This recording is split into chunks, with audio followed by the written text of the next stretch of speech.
அஸ்ஸலாமு அலைக்குண்ணே. வலைக்கும் அஸ்ஸலாம். 2021 தேர்தலில் முதல்வர் ஸ்டாலின் அவர்கள் இஸ்லாமிய சிறைவாசிகளை விடுதலை செய்ய எனக்கு ஓட்டு போடுங்க, நான் விடுதலை செஞ்சிருவேன்னு சொன்னாங்க. சொல்லி அவங்க ஏமாத்திட்டாங்க. இஸ்லாமிய சிறைவாசிகளுக்கான நீங்கள் நடத்திக்கிட்டு இருந்த போராட்டத்தையும் நீங்கள் நிறுத்திட்டீங்க. ஏன் நிறுத்திட்டீங்க? இஸ்லாமிய சிறைவாசிகளை யாருமே கண்டுகொள்ள மாட்டீங்களா? இதே என்னோட கேள்வி. நீங்கள் உட்காருங்க, நான் பதில் சொல்கிறேன். அதாவது இப்போ இஸ்லாமிய சிறைவாசிகள் அப்படின்னு நான் பார்க்கல. நான் என்னரும் உறவுகளினுடைய சிறைவாசிகள், இது சிறை தண்டனை தான் நினைக்கிறேன். அது எப்படின்னா, அவர்களோடு சிறையில் இருந்தவன், அவருடைய உணர்வை முழுக்க அறிந்தவன்கிற முறையில் நான் சொல்கிறேன். இப்போ பாஷா அப்பாவுக்கு கூட நான் இருந்திருக்கேன், 45 நாளைக்கு குறையாமல் இருந்திருக்கேன். தம்பி அபுதாயிர் எல்லோரும் எனக்கு தெரியும். அந்த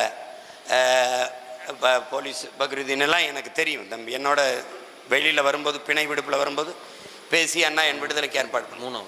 அதில் அப்தாயிரெலாம் உங்களுக்கு 2 சிறுநீரகமும் பழுதாகி போயிடுச்சு. அப்போ யாரும் போய் பார்க்கல. நான் மருத்துவமனையில் போய் பார்த்தேன். பார்க்கும்போது நான் பேசுகிறது அவனுக்கு கேட்கல, அவன் பேசுகிறது எனக்கு நான் காது கிட்ட போய் பேசும்போது ரொம்ப நழி விட்டுட்டான். மருத்துவமனையில் படுத்துருக்கிறத வீட்டில் படுக்க வைக்கலாம் அவனை. அப்போவும் அவங்க மரணம் வரைக்கும் அங்கே தான் வச்சுருந்தாங்க. எங்கள் அப்பா 80 வயசுக்கு மேலே தொட்டுட்டார். பிணை விடுப்பில் வரும்போது எனக்கு அடிப்பார். அழைச்சி ஐயான்னு தான் கூப்பிடுவார். ஐயா அப்பா சொல்லுங்கப்பா. டே 80 வயசுக்கு மேலே ஆயிடுச்சுரா, இனிமேல் நான் என்னடா பண்ண போகிறேன்? எதையாவது பேசி என்னை வெளியிட. கடைசி காலத்தில் இந்த பேரம்பேத்தியில் இருந்துட்டு நான் அல்லாட்ட போகிறேன், எனக்கு தயவு செய்து நீ பேசு அப்படின்னு நான் பேசினேன். அப்போ இஸ்லாமிய சிறை கைதிகளுக்காக உங்கள் அண்ணன் நான் தொடர்ச்சியாக நாகப்பட்டினம், இந்த சென்னை, இப்படி பல இடங்களில் எடுத்து முன்னாடி போனேன். இப்படி போயிட்டே இருக்கும்போது அதில் அண்ணனுடைய கசப்பான அனுபவத்தை சொல்லணும்ல. ஒரு இஸ்லாமிய சொந்தங்களை கூட நான் ஏற்படுத்தி அந்த பெரிய எழுச்சி கூட்டத்தில் பங்கேற்க விடலை ஜமாத்து பெரியவர்கள். அது காரணம் அதிகாரத்தில் இருந்த இவர், கூட்டணியில் இருந்த அவர்கள். அவர் விடுதலை செய்யலாம்னு இருக்காரு. நீங்கள் அவர் கூட்டத்தில் பங்கேற்றீங்கன்னா அது தடப்பட்டு போகணும்னு வரல யார். அதையும் மீறி நான் செஞ்சு வந்தேன். கடைசியாக பாளையங்கோட்டையில் மேலப்பாளையத்துக்கிட்ட இந்த கூட்டத்தை ஏற்பாடு செய்யும் போது என் கூட்டத்துக்கு தடைப்பட்டது இதே அரசு. அண்ணனுக்கு அங்கே தடை போட்ட போது கொஞ்சம் பின்னடை வருது. அப்போ அவங்க என்ன சண்டை சொல்கிறாங்கன்னா, சீமானுக்கு இஸ்லாமிய சிறை கைதிகள் விடுதலை கேட்குற கூட்டத்துக்கு கொடுத்தால் ஆர்எஸ்எஸ் எங்களுக்கும் கொடுங்கன்னு கேட்குதுன்னு எனக்கிட்ட காரணம் சொன்னாங்க. நான் சொன்னேன், நீங்கள் அவங்களுக்கும் கொடுங்க. நான் விடுதலை செய்ய சொல்லி போராடும்போது அவங்க விடுதலை செய்யக்கூடாதுன்னு சொல்கிறத சொல்லி போராடிட்டோம். காரணம் யார் காரணம் ஏற்புடையதாக இருக்கோ விடுதலை செய்யுங்கன்னு சொல்லியும் கேட்டேன். அப்போவும் எனக்கு தரல. சரி, அப்போ ஒரு வழி இல்லாமல் தான் நான் என்ன பண்ணேன், இது சரியாக வரலைன்னு ஒரு ஆவண படம் தயாரிச்சுக்கிட்டு இருக்கேன். இப்போ இந்த பாடல்கள்லாம் இருக்குது, என் நம்பிக்கைலாம் அனுப்பி வைக்கிறேன் பாரு. அதை எடுத்துட்டேன். கொஞ்சம் 2-3 இஸ்லாமிய குடும்பம் நம்ம சொந்தங்களில் கோவையில் பேட்டி கொடுக்க தயங்கிட்டாங்க, சிறைக்குள்ளே இருந்து. ஏன்னா இது மாதிரி வந்ததுன்னா விடுதலை செய்கிறது, அண்ணா பிறந்தநாள் அப்போ விடுதலை செய்கிறேன்னு. என் தம்பி அம்மா 25 அண்ணா பிறந்தநாள் போயிடுச்சுமா, இருந்தாலும் கொடுங்கன்னு. இல்லை முடியாதுன்ட்டாங்க. நான் அவங்கள தொந்தரவு பண்ணாத வந்துருன்ட்டேன். இப்போ என்ன பண்ணோம், பாதி படம் எடுத்திருக்கு. இப்போ மீதியை எடுத்துட்டோம். இப்போ மதுரையில் இருக்கிற நம்ம பக்ருதீன், இந்த இஸ்மாயில், இவங்க குடும்பங்களில் என்னோட அவங்க பேசி அழுததெல்லாம் இருக்குது. அதெல்லாம் ஆவணப்படுத்தி மறுபடி அதை போட்டு காட்டி பெரிய மாநாடு போல் செய்யணும்னு இஸ்லாமிய சிறை கைதிகள் விடுதலைக்கு வச்சுருக்கேன். அதை மதுரையில் செய்யலாம்னு இருந்தேன். அவங்களே இல்லை, நீங்கள் சென்னையில் திருவல்லிக்கணியில் செய்யுங்க, அது வசதியாக இருக்கும்னா விரைவில் செய்வேன். அதில் அவங்க சொல்கிறது தங்கச்சி நீங்கள் கவனிச்சுக்கணும், முதலாக சட்டசபையில் இஸ்லாமிய தீவிரவாதிகள்னு வார்த்தையை பதிவு பண்ணதே ஐயா கருணாநிதி அவர்கள் தான். தமிழக சட்டசபையில் அவர் தான் பதிவு செய்கிறாரு.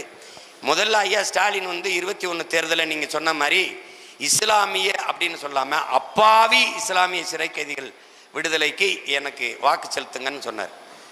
நமக்கு இருக்கிற ஒரே ஒரு, எங்கள் அண்ணன் பழனிபாபா சொன்ன மாதிரி, ஒருத்தர் அன்பாக பேசிட்டாலே அவன் நல்லவன் நினச்சி நம்பி நம்ம மக்கள் போயிடுவாங்கன்னு ஓட்டை போட்டுட்டாங்க.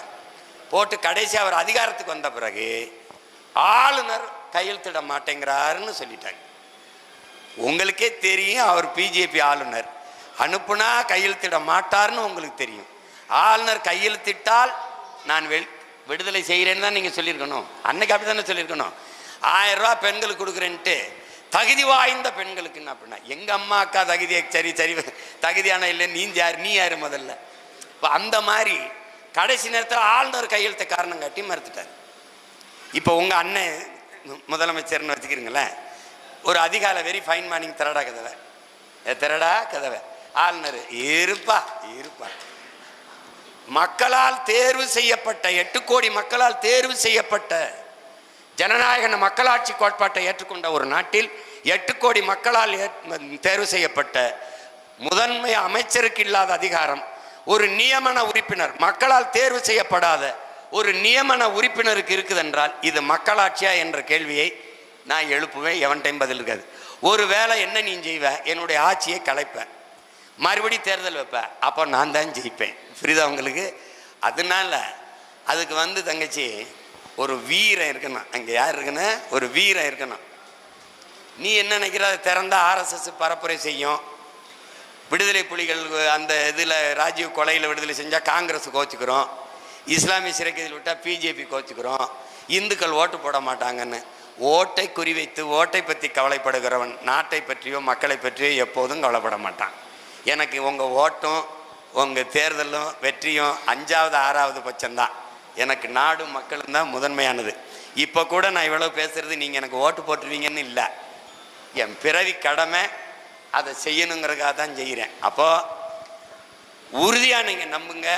நம்ம சென்னையில் இப்போ போட போகிற கூட்டத்தில் இஸ்லாமிய சிறை கைதிகள், என் மக்கள், நானே பேசுகிறதுல உங்களுக்கு வழி தெரியல, பாதிக்கப்பட்ட என் தாய், என் தங்கை, அவர் பிள்ளைகள் பேசும்போது உங்களுக்கு அந்த வலி இன்னும் புரியும். அதை போட்டு காட்டி இப்போவாது விடுதலை செய்யணும்னு கேட்குறேன். இல்லைன்னா வென்று அண்ணன் திறக்கிறேன் கதலை. அதை பார்த்தாவது திமுக ஓட்டு போடாது என்ன. அதனால நான் நிறுத்தலை. அண்ணன் என்னென்ன போராடிட்டு நான் நிறுத்தலை, அவங்க நிறுத்திட்டாங்க. நான் மறுபடியும் தொடர்றேன்.